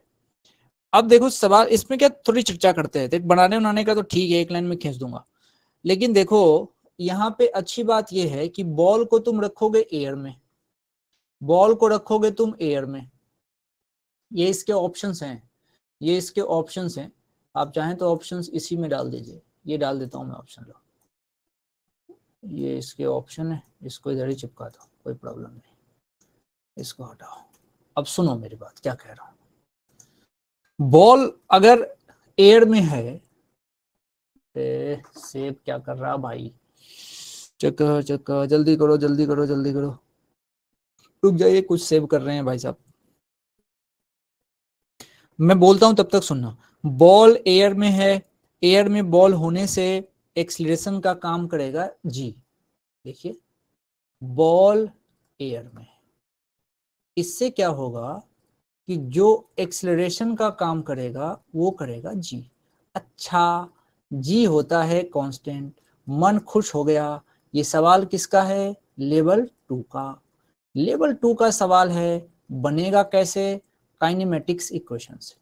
इस बात की तो पूरी गारंटी अब मिल चुकी है कि सवाल भैया काइनेमेटिक्स इक्वेशन से बनेगा। और मजे की बात, ग्राफ पूछा किसका है, v और h का, तो काइनेमेटिक्स इक्वेशन भी फिक्स है। क्या लगेगा, v square equals to u square plus minus 2gh। अरे यही लगेगा, या तो प्लस या तो माइनस, लड़ाई तो इसी के बीच की है। Plus minus v square equals to u square plus minus 2gh। अच्छा, इसका मतलब अगर प्रोपोर्शनैलिटी देखी जाए, अगर प्रोपोर्शनैलिटी देखी जाए तो बड़े आराम से कहा जा सकता है कि यहां से जो v और h का ग्राफ होगा, सुनना ध्यान से, v और h का जो ग्राफ होगा वो कैसा होगा, वो ग्राफ होगा पैराबोला। v और h के बीच में जो ग्राफ होगा, ये ग्राफ होगा पैराबोला, ग्राफ होगा पैराबोला। इस बात की तो कोई हमको समस्या है नहीं। अच्छा पैराबोला, इसको तुम क्वाड्रेटिक भी बोल सकते हो। अच्छा अब जरा समझ के देखो, मैं 2-3 बात यहां करना चाहता हूं, कोई इसमें टेंशन की बात तो देखो है नहीं, 2-3 बात करना चाहता हूं। क्या होगा, सबसे पहले इनिशियल कंडीशन समझिए। तुमने किया क्या है, तुमने बॉल को ड्रॉप किया है भाई, बॉल को, ये पढ़ लो, देखो बॉल इज ड्रॉप्ड, तुमने बॉल को किया है ड्रॉप, इसमें कोई दिक्कत वाली बात नहीं है, you have drop the ball. अच्छा ठीक है, मतलब मैंने बॉल को ड्रॉप किया है, तो बॉल को जब ड्रॉप किया भैया तो मोशन तो होगा डाउनवर्ड, मोशन इसका होगा डाउनवर्ड। तो बॉल को तुमने किया है ड्रॉप, तो यहां लिख देता हूं, तो मोशन इसका होगा नीचे, नीचे मोशन होगा, डाउनवर्ड मोशन होगा। अच्छा, मान लो तुमने उसका नीचे दिखाने का है तो उसको तुमने निगेटिव ले लिया। अच्छा, बॉल को ड्रॉप किया गया होगा तो किसी हाइट से ड्रॉप किया होगा, from any height, from any height ball को तुमने किया है ड्रॉप। ठीक है, इसमें मुझे कोई समस्या वाली बात नहीं लग रही, इसमें कोई दिक्कत नहीं है। अब दिमाग लगाओ, क्वेश्चन के अकॉर्डिंग वो हाइट जो है वो है डी, तो डी हाइट से बॉल को ड्रॉप किया गया, समझना ध्यान से। तो डी हाइट पर वेलोसिटी, अब ड्रॉप है, बराबर 0। अच्छा, डी हाइट पर वेलोसिटी बराबर 0, लेकिन मोशन डाउनवर्ड है, निगेटिव है, तो धीरे धीरे इसकी स्पीड बढ़ेगी, धीरे धीरे इसकी स्पीड बढ़ेगी। देखना, स्पीड तो बढ़ेगी ना, ऊपर से नीचे गिरा रहे हो, स्पीड अप होगा लेकिन डायरेक्शन डाउनवर्ड होगा, अब कई चीजें निकल के आ रही है भाई। देखो, एक तो ग्राफ बनेगा पैराबोला, इसमें कोई शक की बात नहीं है, ग्राफ बनेगा पैराबोला, चलो भैया कोई प्रॉब्लम नहीं। उसके बाद से जब तुम डी हाइट पे थे तो वेलोसिटी नहीं थी और स्पीड बढ़ते बढ़ते डाउनवर्ड डायरेक्शन में आएगी। आ जाओ भाई, ये तो बकवास कर गया, ये तो वैलिड ही नहीं है कहीं से। देखो ध्यान से, सबसे पहले किसको छाटोगे, सबसे पहले तो ये छाटो, ये पैराबोला नहीं है। अब डी हाइट पर स्पीड सबसे ज्यादा है, डी हाइट पर स्पीड सबसे ज्यादा है, डी हाइट पर स्पीड सबसे ज्यादा है। ये वाला ग्राफ पे गौर फरमाओ, डी हाइट पे स्पीड सबसे ज्यादा है, इस वाले ग्राफ पे गौर फरमाओ। अच्छा, एक स्टेप और अगर बोल दूंगा ना तो फिर तो ये क्वेश्चन ही सॉल्व हो जाएगा, एक स्टेप और बोलूंगा फिर तो ये क्वेश्चन ही सॉल्व हो जाएगा। देखो कैसे, अब फिर डायरेक्ट ग्राफ देख लेना, आओ समझते हैं। अब क्या हुआ, बॉल नीचे जाके बॉल टकराएगी, कोलिजन होगा। तो क्या होगा, कोलिजन के बाद जो इसका डायरेक्शन है ये रिवर्स होगा भैया। डायरेक्शन रिवर्स होने के बाद अब बॉल ऊपर जाएगा, और ऊपर क्वेश्चन ने कहा है कहां तक ऊपर जाएगा। अच्छा चलो, ऊपर वाले को क्या बोलोगे, पॉजिटिव। कहां तक ऊपर जाएगा, तो एट d/2 हाइट तक, at height equals to d/2 तक। अच्छा सुनना, ऊपर जाते समय स्पीड कम होगी, ऊपर जाते समय जो इसकी स्पीड है वो कम होगी, और जब वो एट d/2 पहुंचेगा तो ये इसकी स्पीड कम होते होते 0 हो जाएगी, क्योंकि टप्पा खाने के बाद वो d/2 तक ही पहुंचा है, तुम अगर चाहो तो इसको ऐसे भी समझ सकते हो, फोटो से। ये देखो, फोटो से समझ लो, बॉल को पहले यहां से ड्रॉप किया, बॉल टप्पा खाने दो, यहां आने दो, ये नीचे की तरफ, यहां से तुमने ड्रॉप किया था, अब बॉल ऐसे ऐसे कोलिजन करके यहां पहुंचा, ये रहा। अब उसके बाद बॉल ऊपर जा रहा था, लेकिन ये बॉल यहीं पे रुक गया, ये कितना, d/2, ये कितना, d, खत्म, यहीं पे रुक गया। ये इसकी कंडीशन बनी बॉल की। इसका मतलब अगला ग्राफ पैराबोला है, लेकिन ये थोड़ा सा उससे कम है, और ये क्या दिखाएगा, ये दिखाएगा कि अब धीरे धीरे ऊपर जाते समय स्पीड इसकी कम होते होते d/2 पे 0। ये सारा कुछ ये इकलौता ग्राफ है जो बता रहा है, इकलौता ग्राफ है जो ये सारा कुछ बता रहा है, इकलौता graph. This is the perfect graph for this. सोच लो, पूरा सिचुएशन समझो और इसको देखो। ये जो सिचुएशन है भैया, ये देखो, ये देखो, ये हाइट को d/2 कहने वाला सिचुएशन है। d से शुरू हुआ d/2, this is the perfect graph for this. बढ़िया सवाल, सोचने वाला सवाल, सोचने वाला सवाल। सीधा सॉल्यूशन नहीं कर रहे, बातों को समझ के विजुलाइज करके तब कर रहे। एक बार और वीडियो देखिएगा, आपको चीजें और बेहतर क्लियर होती जाएंगी। अब इसमें देखिए, अगले सवाल पे मूव करिए। इसमें कह रहा है find average acceleration in first 20 second. करिए, अच्छा सवाल है, आपके लिए है। Average acceleration in first 20 second. Question number कितना जाएगा भाई? ये 8 था, 8 था। अब ये इसको 9 कर दो, ये जाएगा क्वेश्चन नंबर 9। 9 नंबर सवाल आपके लिए, 9 नंबर सवाल, बढ़िया सवाल।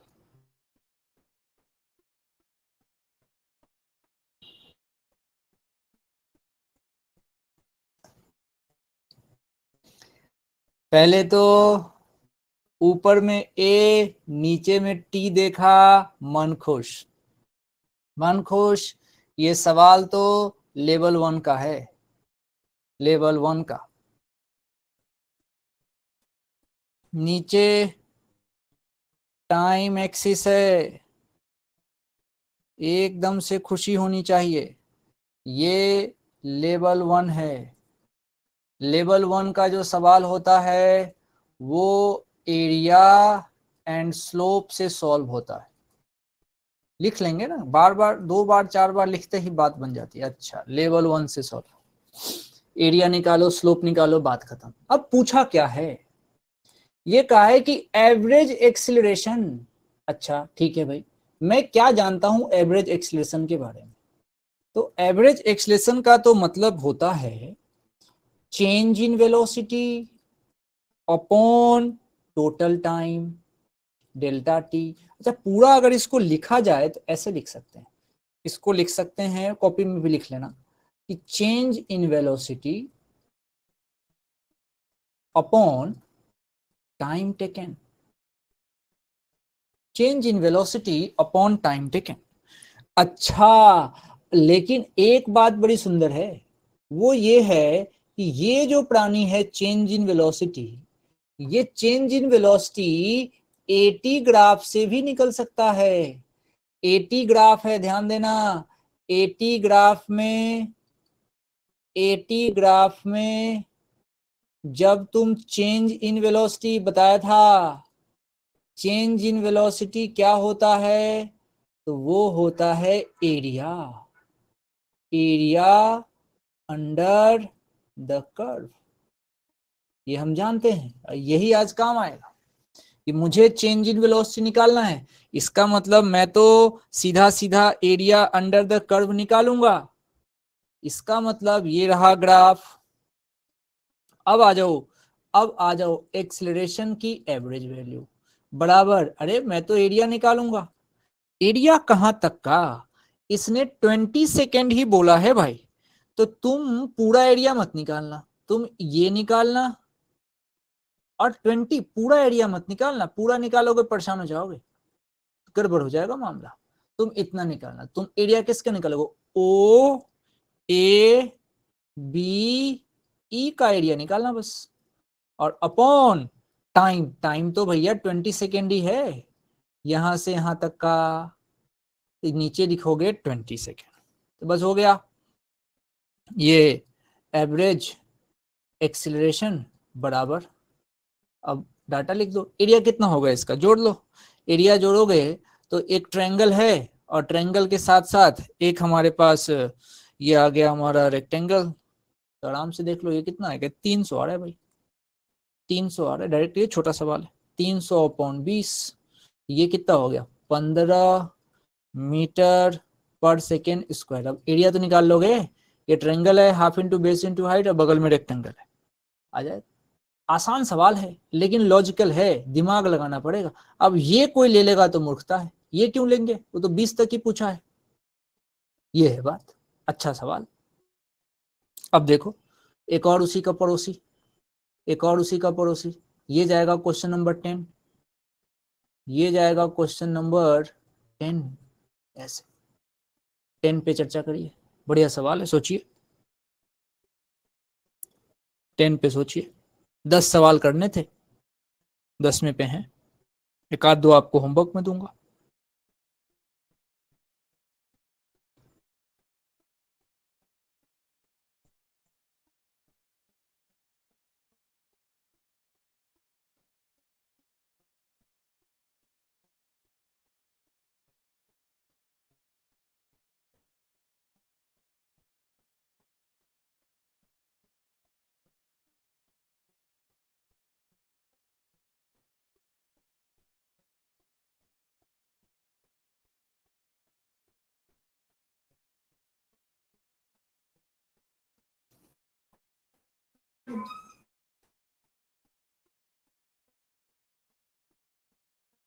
कोशिश करिए।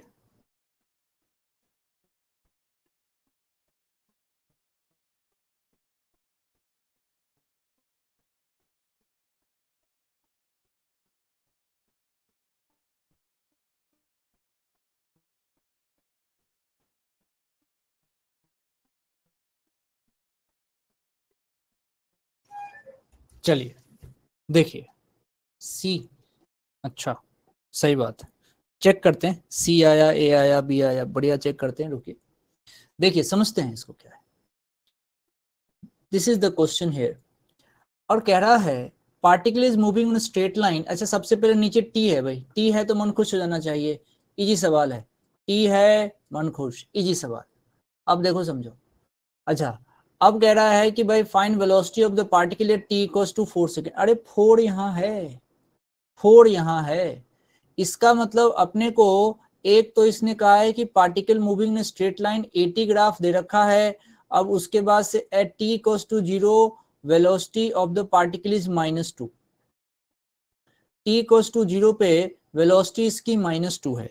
टी इक्वल्स टू 0 पे वेलोसिटी इसकी -2 है। मतलब क्वेश्चन तुमसे छुप के कहना चाह रहा है कि इनिशियल वेलोसिटी जो है वो है -2। ये क्वेश्चन ने छुप के कहा। अच्छा, अब जरा समझना।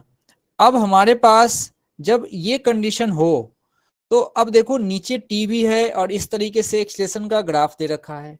हमसे पूछा है वेलोसिटी। भाई अगर मेरे से वेलोसिटी पूछा जाए और 80 ग्राफ दे रखा हो तो जरा सोचो, हम ये जानते हैं कि अगर मैं इस 80 ग्राफ का एरिया निकालूंगा तो 80 ग्राफ के एरिया से मुझे चेंज इन वेलोसिटी मिलता है।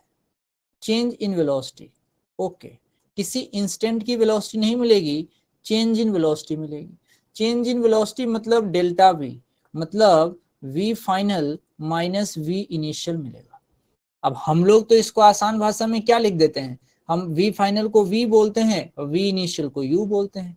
तो हमारे लिए ये एरिया वी माइनस यू देने वाला है। हमारे लिए ये जो एरिया देगा ये वी माइनस यू देने वाला है। अच्छा, अब मुझे कोई दिक्कत नहीं है, v माइनस यू देगा तो मैं सिंपल फॉर्मूला लगा लेता हूं। अब देखो, सिंपल फॉर्मूला लगाऊंगा, मैं लगाऊंगा v equals to u plus 80। Colour change कर लेता हूं, मुझे v माइनस यू ग्राफ से मिल जाएगा। तो v minus u equals to 80। v minus u कौन देगा, तो v माइनस यू भैया मुझे तो ग्राफ देने वाला है। अच्छा, इसका मतलब अब एरिया अंडर द कर्व निकालूंगा तो मजा आ जाएगा। एरिया अंडर द कर्व निकालूंगा तो मजा आ जाएगा। और देखो भाई, अब v माइनस यू, पहले एरिया निकाल लेते हैं, एरिया पे चर्चा कर लेते हैं, काम आसान हो जाएगा। एरिया, आओ अब जरा समझो। हमें 4 तक जाना है, हमें 4 तक जाना है। तो 4 तक जाने में अगर मैं इसको सोचूंगा तो ये तो एक ट्रेपेजियम दिया हुआ है, एक तो ये ट्रेपेजियम दिया हुआ है। और उसके बाद नीचे ये कलर चेंज कर देता हूं, नीचे ये एक ट्रायंगल दिया हुआ है। लेकिन ये नीचे का एरिया है तो ये निगेटिव लिया जाएगा और ये ऊपर का है तो पॉजिटिव लिया जाएगा। तो ट्रेपेजियम के एरिया में से जब तुम ट्रायंगल का एरिया घटा दोगे तब तुमको मिलेगा एरिया ऑफ 80 ग्राफ जो v माइनस यू के बराबर होगा। तो एरिया लिखता हूं मैं पहले, ट्रेपेजियम का area half into perpendicular, perpendicular कौन है भाई, देख ऊपर तक कितना गया है 5, तो half into 5 into sum of two parallel sides, नीचे कहां तक जा रहा है ये 3.5 तक और ऊपर है 2, तो ये है 2 प्लस 3.5, ये तो आया पॉजिटिव एरिया, अगला वाला माइनस होगा और वो ट्रायंगल है, तो हाफ इंटू बेस बताओ भाई, बेस बताओ, बेस तो कितना दिख रहा है 3.5 से लेके 4 के बीच में, बेस कितना हो गया इसका 0.5, तो मानो ये रहा 0.5 इंटू हाइट बताओ भाई, हाइट देखो ये तो 5 है, हाइट तो 5 है, अब -5 नहीं लेना क्योंकि ऐसे तुमने माइनस लगा रखा है, अब ये 5 है, अब इसको सॉल्व करो, इसको सॉल्व करो तो कितना आ रहा है 2.5 इधर से हो गए और 3 2 5, 5.5 वहां से हो गया, तो 5.5 और यहाँ से ये 2.5, ये आएगा 16, 12.5 आएगा भाई, ये आएगा 12.5, ये 12.5 क्या है, ये है v माइनस यू, सोचो ये v माइनस यू है, 12.5 v माइनस यू है, यही एरिया है और एरिया ही डेल्टा v होता है। अब देखो, अब v माइनस यू है, v ठीक है, माइनस u नहीं, उसने कहा था -2 लेना, बराबर कितना, बराबर 12.5, इसने पूछा v बताओ, v बताओ, तो v कितना हो जाएगा, ये देख ले भाई, घटा दे, ये 10.5 मीटर पर सेकेंड हो जाएगा, ये आंसर है, ये आंसर है। बढ़िया सवाल है, सोचने वाला सवाल है, गलती हो जाती है ऐसे सवाल, तो आंसर जो होगा, आंसर जो होगा इसका वो होगा 10.5, यानी कि ये B number will be the answer. ऐसे करेंगे, आसान है, लेवल 1 का है, लेकिन थॉट लगाने से बात बनेगी, इसलिए कराया है इसको, इसलिए कराया है। आइए फिर इस पे आइए, इस पे आइए, कहा displacement time graph is shown in figure, और आपको कोरोस्पोंडिंग डिस्टेंस टाइम ग्राफ बनाना है, डिस्प्लेसमेंट टाइम ग्राफ दे दिया और डिस्टेंस टाइम ग्राफ आपको बनाना है, ठीक है भाई, क्या दिक्कत है। अब डिस्टेंस की जहां तक बात आएगी तो एक ही चीज मन में आए कि भाई डिस्प्लेसमेंट तो चल पॉजिटिव निगेटिव सब पॉसिबल है, जीरो भी होएगा, लेकिन जब बात डिस्टेंस की आएगी तो डिस्टेंस जो होगा ये ओनली पॉजिटिव लेंगे, ओनली पॉजिटिव, तो अच्छा डिस्टेंस सिर्फ ऐड होगा, घट नहीं सकता, घट नहीं सकता, तो पीछे आने का सवाल ही नहीं है, तो इसीलिए डिस्प्लेसमेंट वाले ग्राफ में देखना, ध्यान से देखना, ये ग्राफ जो है यहां तक तो ठीक है, अब ये नीचे आ रहा है, डिस्प्लेसमेंट था तो नीचे आ सकता है, कम हो रहा है, तो यहां तक तो ठीक है, लेकिन कम नहीं हो सकता भाई, तो यहां तक तो ठीक है, कम नहीं हो सकता, बढ़ता ही रहेगा, तो ये वाला ग्राफ चलेगा, ये वाला ग्राफ चलेगा, ये वाला ग्राफ चलेगा, बात समझो, बात समझो क्या कहना चाह रहा हूं। डिस्प्लेसमेंट फिर से बना देता हूं मैं, देखो कोई दिक्कत नहीं है, ये देखो ये ऐसे बनाता हूं,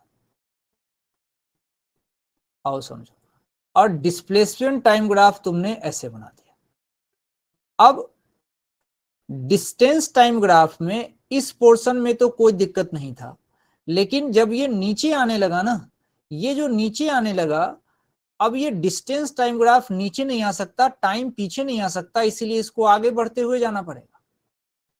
एक तो भाई देख, टाइम पीछे नहीं आ सकता, टाइम पीछे नहीं आ सकता, और दूसरा डिस्टेंस कम नहीं हो सकता, इसी दो लॉजिक से ग्राफ कन्वर्ट हो जाता है। तो ये था हमारा डिस्प्लेसमेंट वाला सेक्शन और ये था हमारा डिस्टेंस वाला सेक्शन, ऐसे बनती है बात, ऐसे बनती है बात। एक यहां भी देख लो, एक यहां भी देख लो, इसने क्या कहा है, अच्छा ये देखो क्या कह रहा है डिस्प्लेसमेंट टाइम ग्राफ दे रहा हूं और आप वेलोसिटी टाइम ग्राफ बता दो। डिस्प्लेसमेंट टाइम ग्राफ दे रहा हूं और आप वेलोसिटी टाइम ग्राफ बता दो, ये कह रहा है। सोचो, यहां से यहां तक कॉपी कर देता हूं पहले इसको। देखो ये कहानी ऐसी है, दो सेक्शन में बांटो, इसके इधर बांटो और इसके इधर बांटो। अब सोचो, इसके इधर तक पहली बात तो स्लोप के बारे में विचार करो, स्लोप के बारे में विचार करो। टॉप पे पहुंचा होगा तो स्लोप 0 हुआ होगा, कोई प्रॉब्लम नहीं है। अब displacement time graph different point पे अलग अलग तरीके से होगा। ये किस सिचुएशन का ग्राफ हो सकता है सोचो। ये जो तुम बॉल को वर्टिकली ऊपर फेंक रहे थे और रिटर्न होके जब पॉइंट ऑफ थ्रो पे बॉल वापस आ जाएगा, उस कंडीशन में ये ग्राफ आता है, उस कंडीशन में ये ग्राफ आता है। ये बढ़िया है, एकदम से सोचने वाला सिचुएशन है, सोचने वाला सिचुएशन है। देखो शुरुआत के दिनों में डिस्प्लेसमेंट बढ़ रहा है, डिस्प्लेसमेंट बढ़ रहा है। मतलब तुमने अच्छा और सुनना, शुरुआत के दिनों में t=0 पे कोई डिस्प्लेसमेंट नहीं है, अब फिर डिस्प्लेसमेंट बढ़ रहा है। इसका मतलब ऐसा कब हो सकता है, जब मैं नीचे से ऊपर फेंकूं, जब मैं नीचे से ऊपर फेंकूं तो फेंकते समय कोई डिस्प्लेसमेंट नहीं, और एक समय आएगा कि डिस्प्लेसमेंट सबसे ज्यादा, और उसके बाद डिस्प्लेसमेंट कम होते होते होते होते फिर डिस्प्लेसमेंट 0 कैसे होगा जब मैं उस बॉल को वापस कैच कर लूंगा। तो वो ग्राफ कैसा आया था, अभी हमने थोड़ी देर पहले देखा था कि इस कंडीशन का जो ग्राफ आया था ये भैया ऐसा आया था, वेलोसिटी टाइम ग्राफ, ऊपर में v नीचे में t। जब बॉल को ड्रॉप किया जाता है, ये ड्रॉप नहीं इसको थ्रो किया जाता है, थ्रो लिखाना चाहिए था, बॉल को थ्रो किया जाता है, थ्रो। अच्छा देखो, खुद ही थ्रो करो और खुद ही कैच कर लो, सबसे बढ़िया यही ग्राफ है, थ्रो एंड कैच। जिसने फेंका उसी ने पकड़ लिया, तो ग्राफ ऐसा दिखेगा। बढ़िया सवाल है, ये है सिचुएशन। अच्छा है सवाल, सोचने वाला है, सोचने वाला है। देखिए, अच्छा ये कुछ बच्चों वाले सवाल डाले जो आप होमवर्क में करेंगे, ये बच्चों वाला सवाल, इसको आप होमवर्क में करेंगे, इसको आप होमवर्क में करेंगे। ये भी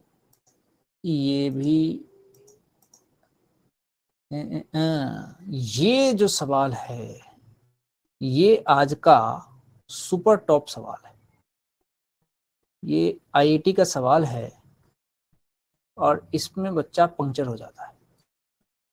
आज का सुपर टॉप सवाल,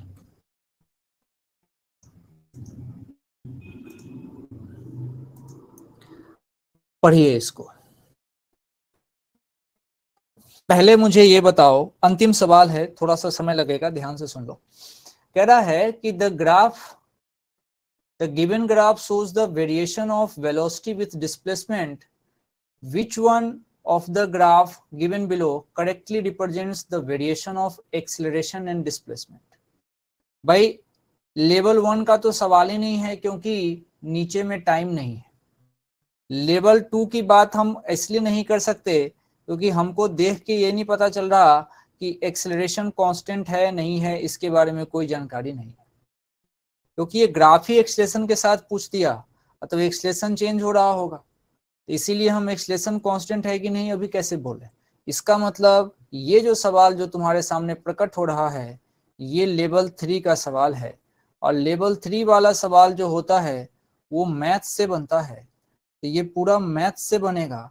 और ग्राफ के देखने से, ऑप्शंस देखने से लगता है कि मैथ्स में जो इक्वेशन लगने वाले हैं, मैथ्स के इक्वेशन वो यहाँ पे लगेंगे स्ट्रेट लाइन वाले। ये सवाल स्ट्रेट लाइन के इक्वेशन से बनेगा। सबसे पहले तो ये सोच डेवलप होनी चाहिए, ये सोच जिसके पास डेवलप हो गया उसका काम बन जाएगा, उसका काम बन जाएगा।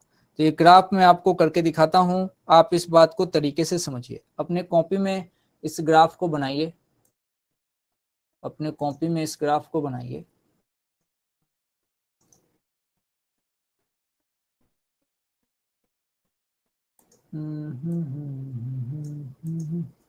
चलिए,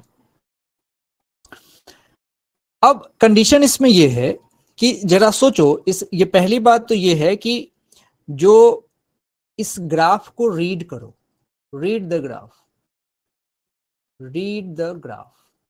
ग्राफ को रीड करने से अपने को ये लगा कि अगर मैं यहाँ पे y equals to mx plus C लगाऊंगा तो बात क्या क्या समझ में आ रही है कि इसमें पॉजिटिव इंटरसेप्ट है। ये जो c होता है ये y एक्सिस पे कटिंग होती है, कि इसका तो तुम जानते हो ना, इसका मतलब होता है कि y एक्सिस पे कट कहाँ हो रहा है, तो y एक्सिस पे कट हो रहा है यहाँ पॉजिटिव पे। तो मैं इस ग्राफ को जब रीड कर रहा हूं तो मैं ये देख पा रहा हूं कि इसमें जो इंटरसेप्ट है, इंटरसेप्ट है वो इंटरसेप्ट तो पॉजिटिव है, लेकिन जो इसका स्लोप है वो स्लोप निगेटिव है। ये ग्राफ को मैंने रीड करके पता कर लिया, ग्राफ को रीड करके मैंने ये बात पता कर ली कि ग्राफ में ऐसी बात चल रही है। ओके, कोई प्रॉब्लम नहीं है, इसको यहाँ लेके आते हैं, फिर इसको साथ रखते हैं, फिर बात करते हैं। अगर मैं यहां से कंपेयर करूं y equals to M X plus C लिखना चाहता हूं, अब देखो y एक्सिस पे कौन है, तो तुम कहोगे y एक्सिस पे v है, तो y एक्सिस पे हमने यहाँ पे v लिख दिया। अच्छा, इक्वल्स टू, अब यहाँ पे जो इसका स्लोप है वो निगेटिव है, तो मैं माइनस का m लिख रहा हूं। अब उसके बाद तुम आराम से देखना, इस माइनस एम और एक्स एक्सिस पे जो टर्म है उसको लिख देंगे, और ये जो सी है इंटरसेप्ट वो कटिंग कहाँ हो रही है वो देखो, तो वाई एक्सिस पे जो कटिंग हो रही है उसको देखो, वो वी नॉट पे कट हो रहा है। तो मैं इसको प्लस का वी नॉट लिख देता हूं। अब और समझना, अब और समझना, नीचे तो एक्स एक्सिस का काम एक्स ही कर रहा था, इसमें कोई दिक्कत नहीं है। अब लड़ाई है कि मैं इस स्लोप को कितना लिखूं। ये स्लोप निगेटिव में तो कोई दिक्कत नहीं है, निगेटिव है, लेकिन ये स्लोप होगा कितना उसको समझने के लिए, m की वैल्यू निकालने के लिए तुम जानते हो कि tan थीटा आता है और ये परपेंडिकुलर बाय बेस आता है। इसका परपेंडिकुलर ये रहा इतना जो कि v नॉट है, और बेस रहा इतना जो कि x नॉट है, तो ये आएगा v नॉट अपॉन आएगा तुम्हारा x नॉट। ये तो मैंने यहां से m निकाल दिया, m निकाल दिया। अब मेरे पास कोई टेंशन नहीं है, मेरे पास इक्वेशन इस तरीके से बन के तैयार हो गया, कोई दिक्कत वाली बात नहीं है। आओ, ये तो एक्स्ट्रा बात हमने कर ली। हमारे पास क्या था डाटा, सुनते रहना, इसमें मैथ से हम सीख जाएंगे। एक बार जब दोबारा तिबारा जब सुनोगे तो बात क्लियर होगी, हम पूरा डिस्कस कर रहा हूं इसमें। मेरे पास इक्वेशन बन के आया है अभी तक v इक्वल्स टू माइनस का m, अब ये x और ये साथ में आ गया तुम्हारा v नॉट। मुझे एक्सेलरेशन तक जाना है, v से एक्सेलरेशन पे तभी जा पाऊंगा जब मैं इसको डिफरेंशिएट करूंगा, dv बाई dt करूंगा, तो dv बाई dt करूंगा। अब देखना, माइनस m कांस्टेंट है बाहर आ गया, तो x को भी डिफरेंशिएट किया जाएगा, तो ये लिखा जाएगा dx बाई dt। अब ये प्लस v नॉट है तो ये जीरो हो जाएगा। अब मजे की बात ये है कि ये जो dv बाई dt आया है, समझना, ये जो dv बाई dt आया है ये अब किसके बराबर हो गया, माइनस का m, और इस dx बाई dt को, इस dx बाई dt को कोई भी v लिख सकता है, इसमें कोई दिक्कत नहीं है। तो मेरे पास dv बाई dt की एक वैल्यू आ गई, वो आ गई माइनस का mv, माइनस का mv। इसमें कोई दिक्कत नहीं है, इसमें कोई दिक्कत नहीं है। एक दिमाग की बत्ती इधर से जलती है कि भाई मैंने जो v लिखा था वो v तो मेरा ऐसा था, ये v मेरा ऐसा था। अब क्यों ना इस v को यूज किया जाए, क्यों ना इस v को यूज किया जाए। अपने कॉपी में इस v की वैल्यू लिख लो, v इक्वल्स टू माइनस का mx प्लस v नॉट। अब इसी को आगे लेके चलेंगे। अब देखो क्या है मामला, इसको हटाओ। अब देखो, चलो अब तुम्हारे पास dv बाई dt जो आया था माइनस का mv, अब उसको तुम लिख सकते हो dv by dt equals to minus का m, और v नहीं, v की जो वैल्यू आई थी वो है माइनस का mx प्लस का v नॉट, ये है वैल्यू। इसका मतलब जरा इसको सॉल्व करो तो तुम्हारे पास आया dv by D T equals to, ये आ गया तुम्हारे पास देखो m स्क्वायर x, और ये माइनस का m v नॉट। अरे यही तो हमको चाहिए था, यही तो एक्सीलरेशन है। तो हमको एक्सीलरेशन के लिए ही ग्राफ, ऑप्शन में एक्सीलरेशन रिलेटेड इंफॉर्मेशन ही है। तो मैं देखो क्या पहुंचा, क्या मेरा कंक्लूजन आया, मुझे ए का इक्वेशन मिल चुका है। क्या था भाई, एम स्क्वायर एक्स और इतना, ठीक है। तो ए का इक्वेशन आया मेरे पास एम स्क्वायर एक्स माइनस का एम वी नॉट, ये मेरे पास ए का इक्वेशन आया है। अच्छा, सारे ऑप्शन देखे, सारे ऑप्शन में लाइन सीधी है, इसका मतलब स्ट्रेट लाइन का इक्वेशन बनना है, मतलब इसका compare y equals to M X plus C से होना है, y equals to M X plus C से होना है। y एक्सिस में a जाएगा, कोई दिक्कत नहीं है, y एक्सिस में a जाएगा, कोई दिक्कत नहीं है। अच्छा, ग्राफ a और x के बीच में है, ओहो मेरा स्लोप, अब इसको देखो आराम से, इस ग्राफ को देख के रीड करो कि भाई देख ग्राफ जो होगा, जो मेरा ग्राफ होगा वो ग्राफ किसके बीच होगा, तो वो ग्राफ a एंड x के बीच होगा। पहली बात तो ये है। अब इसमें क्या क्या बातें होंगी, इस ग्राफ में जो स्लोप होगा वो स्लोप कैसा होगा, पॉजिटिव। अच्छा, अब स्लोप के बाद दूसरी बारी किसकी आती है, इंटरसेप्ट की, इंटरसेप्ट की। अब जरा देखो, जो इंटरसेप्ट होगा, साइन देखना भैया, निगेटिव लगा है, तो इंटरसेप्ट निगेटिव, इंटरसेप्ट निगेटिव और slope positive, intercept negative slope positive, graph A X वाला, intercept negative slope positive, slope positive और इंटरसेप्ट निगेटिव, इंटरसेप्ट निगेटिव इसके पास नहीं है, गए, इसके पास स्लोप ही नहीं है, निकल लिए। अब ये देखो, ये देखो, अब देखना इनका इनका मामला, ये लाइन तो ऐसी है तो ये तो स्लोप को पॉजिटिव नहीं देगा, इसको आगे बढ़ा के देखो, ये स्लोप को पॉजिटिव और इंटरसेप्ट मतलब y एक्सिस में निगेटिव पे कट होगा, यानी कि ए नंबर वाला आंसर होगा, ए नंबर वाला आंसर होगा, ए नंबर वाला आंसर होगा। तो मैं यहाँ पे इसको ऐसे लेके अब आपको तरीके से, ये देखो यहाँ पे लिख देता हूं आंसर, ए नंबर वाला। बढ़िया सवाल है, एकदम से द बेस्ट क्वेश्चन, पूरी बात आपको तरीके से मैंने बोल के बता दी। इस तरीके से हमने ग्राफ बहुत शानदार तरीके से तैयार कर लिया है। काइनेमेटिक्स में इससे ज्यादा ग्राफ पे हु हल्ला नहीं होता है। हमने आईआईटी के भी सवाल कर लिए, हमने मेन एडवांस सब कर लिया, और उसके बाद से फिर तरीके से बेसिक क्वेश्चन भी किए। आज का लेक्चर तरीके से आप इसको रिवाइज करो, अब कॉपी में नोट्स अपने हिसाब से बना लेना और बढ़िया तरीके से इसको जो है तैयार करिए। रिकॉर्डिंग में डाल दिया है, जरूरत पड़ेगी तो आप इसको सुन लीजिएगा, और जो बच्चे एब्सेंट हैं वो तो सुन ही लेंगे। ठीक है, चलिए आज के लिए इतना ही, आराम किया जाए। Thank you.